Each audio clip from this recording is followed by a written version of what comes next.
The 2019 budget speech delivered by the Minister of Finance, Tito Mboweni, in Parliament on the 20th of February 2019 might have been one of the most difficult ones to pull off.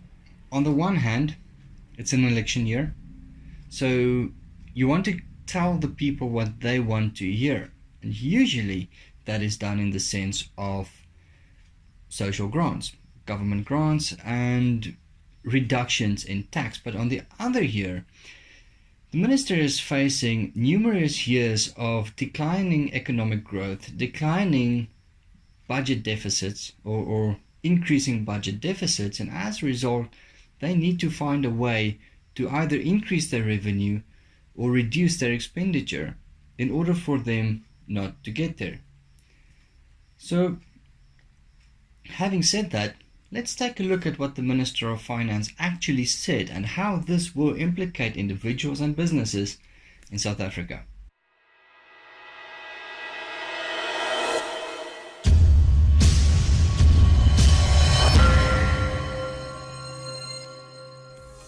My name is Jacques Taljaard. This is Practitioner Accounting Services, and if you are new to my channel, on this channel you will find videos ranging from topics from aspects governments implement on an economic and policy basis and how that impacts businesses in the country, as right through how to run a business all the way to aspects of accounting and tax and how that can actually teach you what is going on and what you can do to make things better.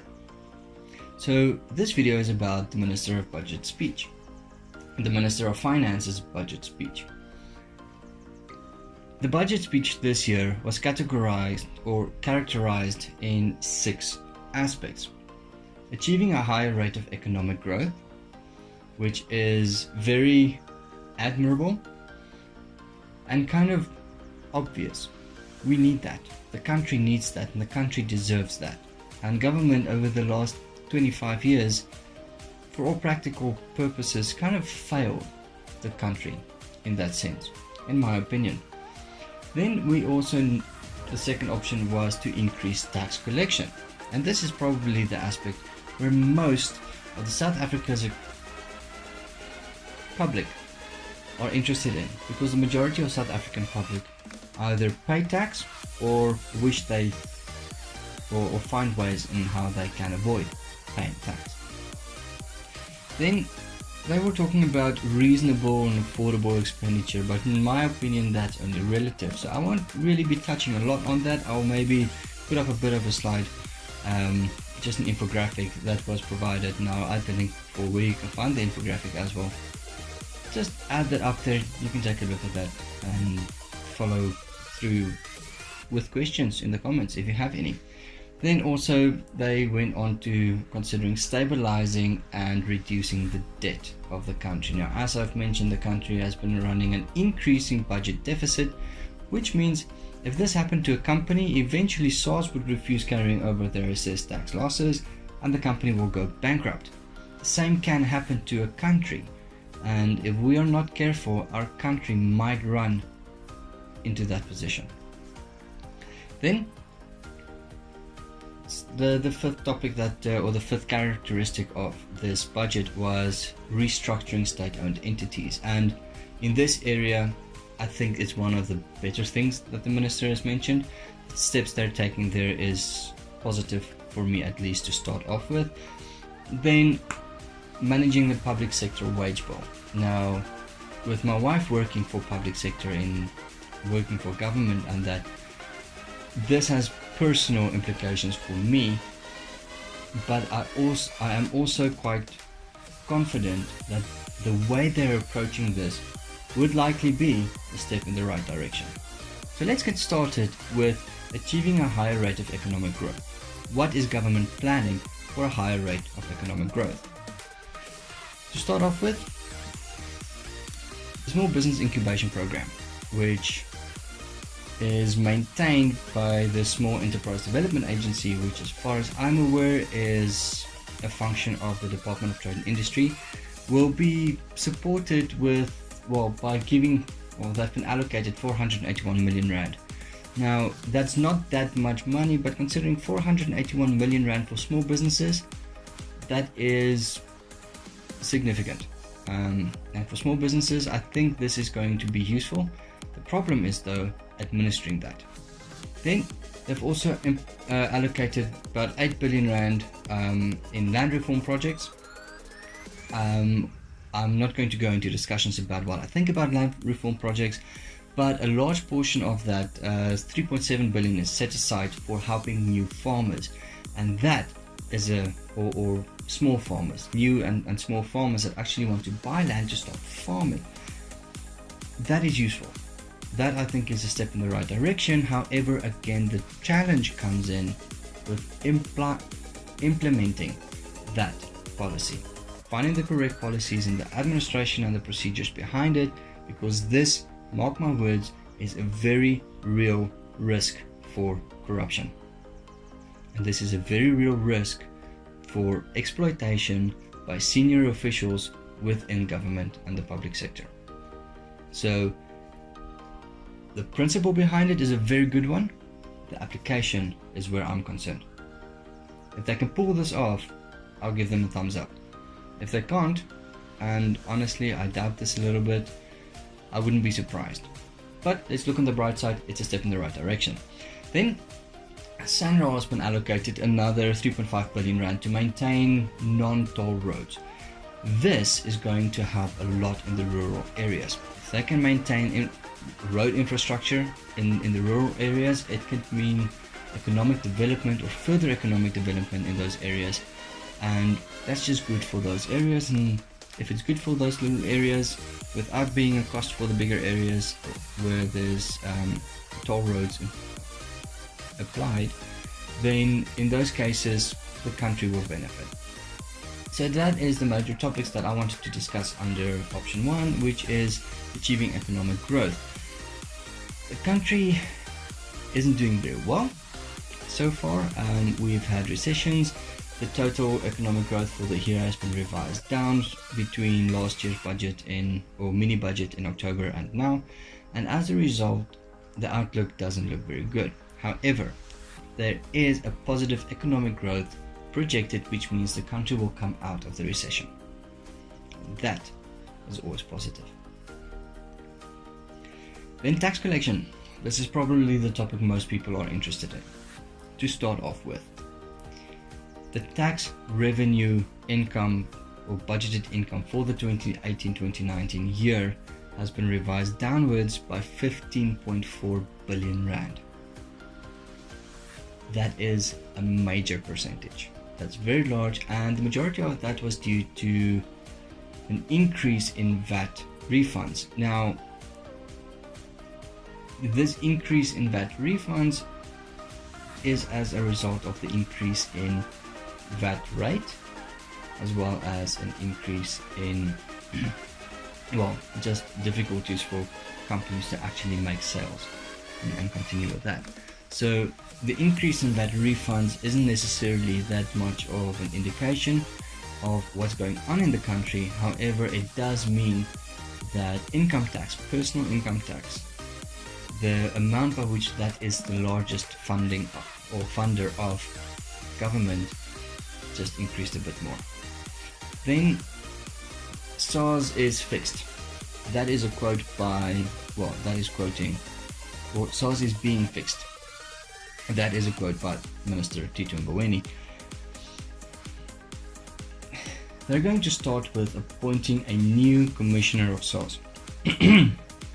They're going to start by appointing a new commissioner of SARS within weeks, according to them. Now, there's already been speculation about a specific individual that they want to appoint in that role. However,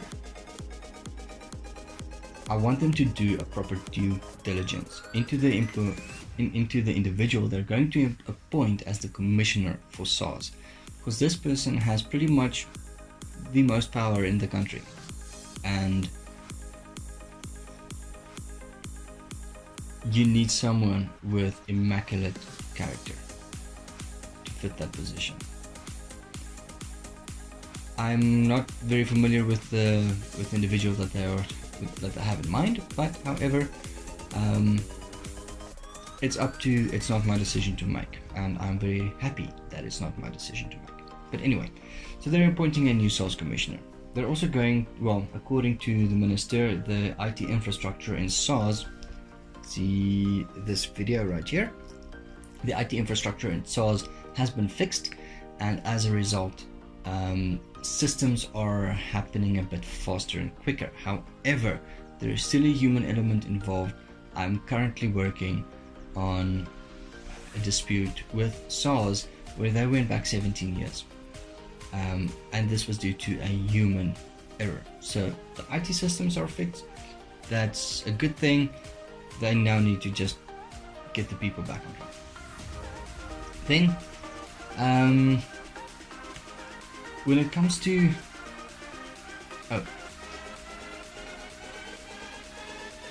SARS has also signed information sharing agreements between certain state-owned entities and departments of government, where the idea behind these are to limit the ability of individuals to take their money out of the country without paying tax on that, or literally just costing the country. So that might be a good thing. Again, there's a lot of power with all this information, and I would prefer if they're able to maintain good governance on that. Then there has been no real changes in individual income tax. There's been no increase in the tax brackets, there's been no increase in the tax rates, there's no increase in the deductions, allowances, and all of that. There's only been one increase, and that is increasing the tax threshold from when you start paying tax to a very beautiful round number, 79,000 Rand.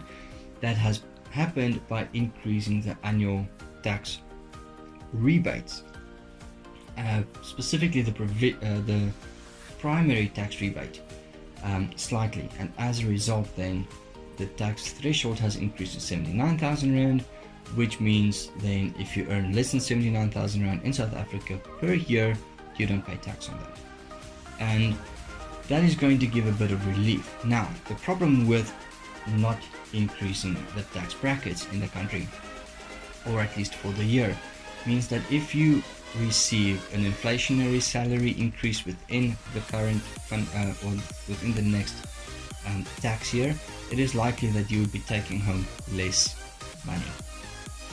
The increase in the tax, or your increase, will put you would likely, in these cases, this is what's going to happen. If you are close to a tax bracket and you receive a tax increase and that pushes you over the tax bracket, the percentage of tax that you pay is going to increase, which means at the end of the day you might take home less money. Now,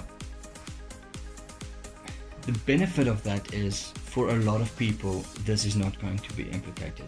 The implication is limited to a relatively small number of people, and for the economy as a whole, this is going to be beneficial.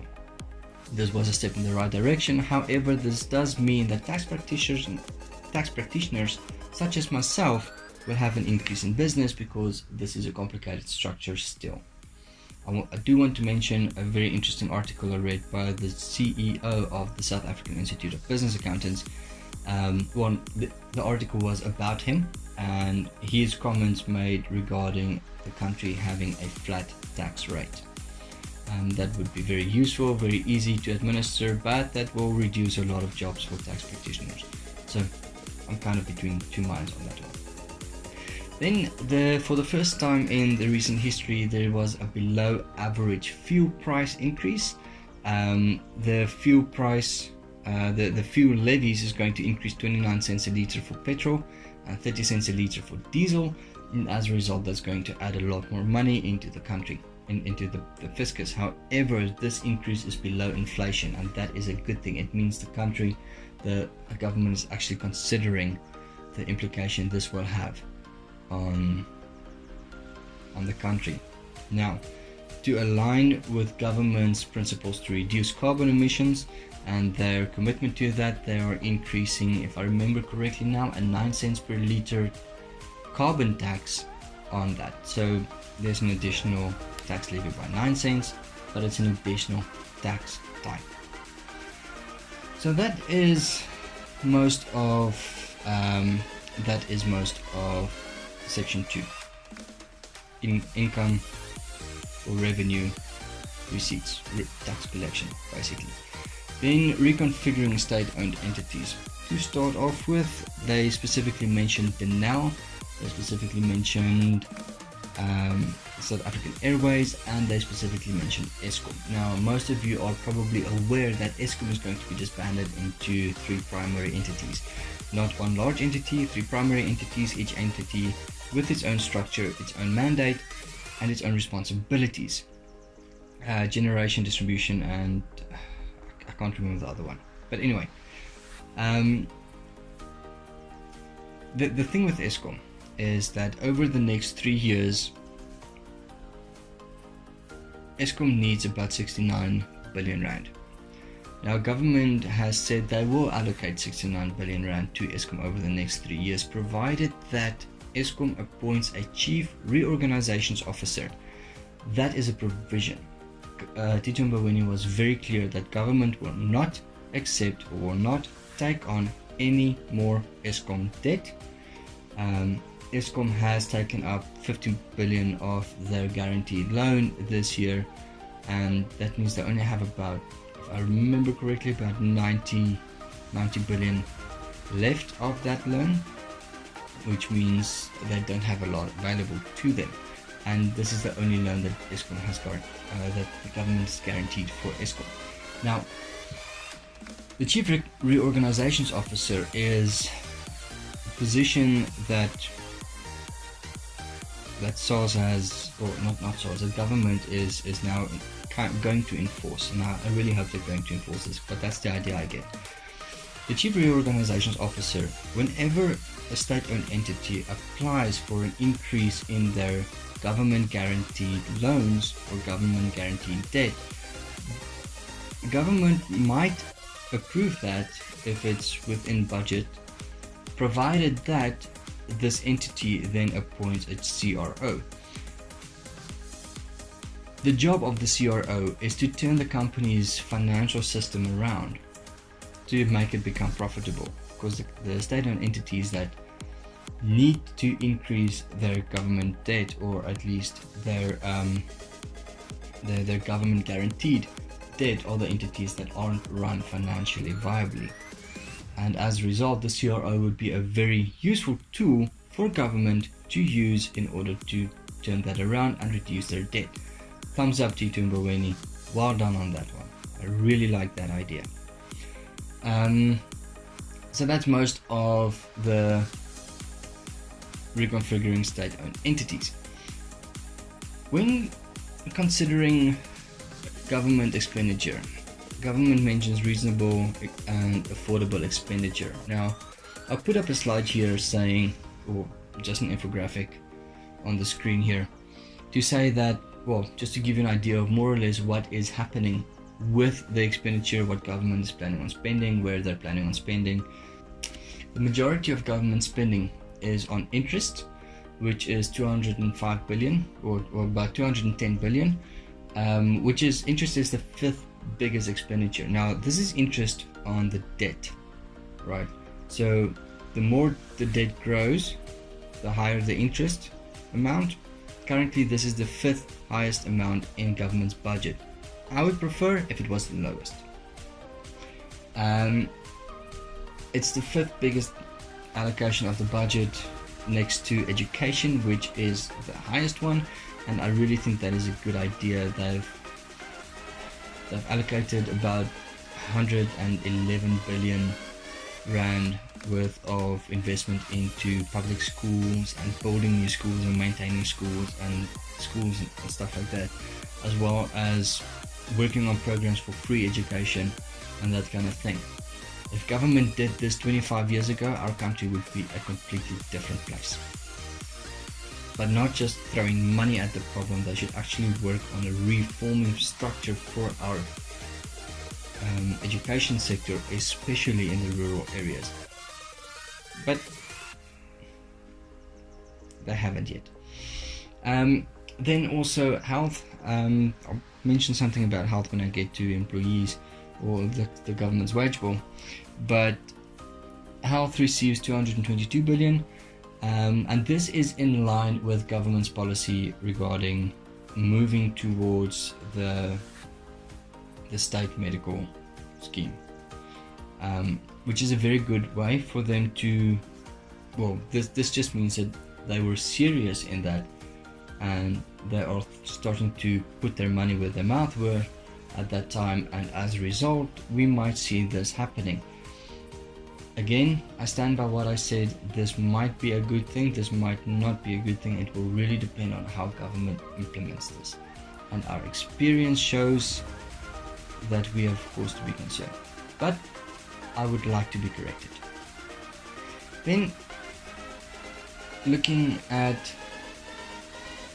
the government spending at the wage bill. Government wants to reduce their wage bill by roughly 50 billion rand. Wow, not billion years, never gonna happen. 50 billion rand over the next 3 years. Now the majority of that, just over half of that, about 27 billion, is going to come by something new. Government is allowing employees who are over the age of 55, between the age of 55 and 59, to go on early retirement without losing pension or retirement benefits. Currently, in order for you to claim retirement benefits, you can only retire at age 60. Then there is certain tax benefits for your retirement. If you're a government worker, currently you can only retire at age 60. Well, if you retired at age 60, you will have increased benefits, for example, than you would have if you had retired at age 58 or 59. This reduction in the age that allow those who want to retire is estimated to save the government 27 billion rand in tax, well, in expenditure and salaries over the next 3 years. Then the rest is most likely going to be made up out of limits in overtime, limits in bonuses, as well as limits in pay progression. For a lot of government employees, this is going to be a bit of a struggle, and the unions have already indicated they are unhappy with that implication. But as a sign of good faith, government has said that the chief executives or the executives of state-owned entities, ministers of parliament, as well as the legislatures, are not going to receive any increase in this current year. And that to me is a very good thing, as a standard minister of parliament earns between 1 and 3 million rand per year. So if there's no increase, that's an extra 70 million rand available to them. Just think about that. Then Tito Mboweni also mentioned that there's additional cost savings that's going to be about 23 billion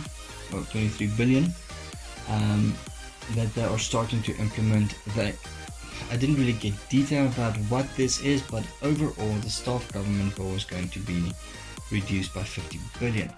Now, one thing that he's mentioned that I suspect is included into this 23 billion is that diplomatic missions that are currently being staffed by South Africa, by the government of South Africa, means that our government is paying the diplomatic missions staff members. The principle was that this is not necessary, and this requires serious investigation in order for that to be taken out. This is going to possibly cost or possibly create a significant saving into the wage bill. But having said that, they have mentioned that more doctors and more nurses are necessary, and as a result they've allocated about 2.8 billion rand for bringing in doctors and nurses and educating doctors and nurses and paying and hiring doctors and nurses in the country, which might be a good thing. But again, this is in line with their approach to bettering the public sector in order for the national health insurance. However, reducing government spending and keeping government spending reasonable and affordable is still not good enough. Tito Mboweni opened his budget speech or used the theme of Oliver Twist a few times throughout his speech, where he mentioned the thing, "Please sir, may I have some more?" quite a few times. It's a very famous quote, and that was very applicable. In the coming financial year, in the coming tax year, government estimates to collect about 1.58 trillion. However, they expect to spend 1.83 trillion. Right? 1.83. Now that's about 243 billion rands worth of a budget deficit. Now remember what I mentioned earlier about a company that's continually making losses, eventually going bankrupt? This is the losses that we're talking about, the budget deficit. Which means government is literally spending 243 billion rand more than they can. Now, going back to what I've mentioned earlier, 243 billion, that is more than the total allocation for the health sector. That is more than the interest costs that they currently have to pay. That is more than the budget allocation for community development. Now, that is a very large amount, and Tito Mboweni estimates that our total government deficit is going to stabilize around 60% in the next 2 or 3 years. And that's 60% of gross domestic product. Now I wonder, at what point are they going to consider the fact that the budget deficit, the total budget deficit, the total government debt, sovereign debt of the country, at which point are they going to consider that to become unaffordable? Because you pay for that debt. You pay for that debt with interest. So that's just my comments on that, and I really wish they would find a way to start running the country in a profitable manner. Okay, so government plans on spending, what's that amount? 567 billion rand over the next year in social grants. That is about an 80 rand a month increase in the old age pension. It's about a 40 rand a month increase into foster care for a child, and a 10 rand a month increase into child support, the child grants. Now, having stated all of this, there's a lot of good that we can take from here. With Tito Mboweni speaking out against his colleagues by not allowing an increase shows that he is committed to helping. He's committed to really doing what is necessary, and this, as I've mentioned in my video last year on the mini budget speech about Tito Mboweni, I think he's on the right track. He's saying some things that are positive. He's saying a lot of things that are moving in the right direction, but I have heard other comments that there's other areas of the budget that is not really helping anyone. All in all, this budget simply seemed to be a reallocation of a couple of aspects, not really being very, very innovative. It was more or less more of the same old kind of thing. A few surprises with the below inflation increase in the fuel levies, a new tax. There's a couple of aspects added to the zero rate of VAT or VAT exempt items list. I've mentioned that before. Reallocations to education, health, stuff like that. But the majority of the same is that our budget deficit is continually growing, and that is my concern.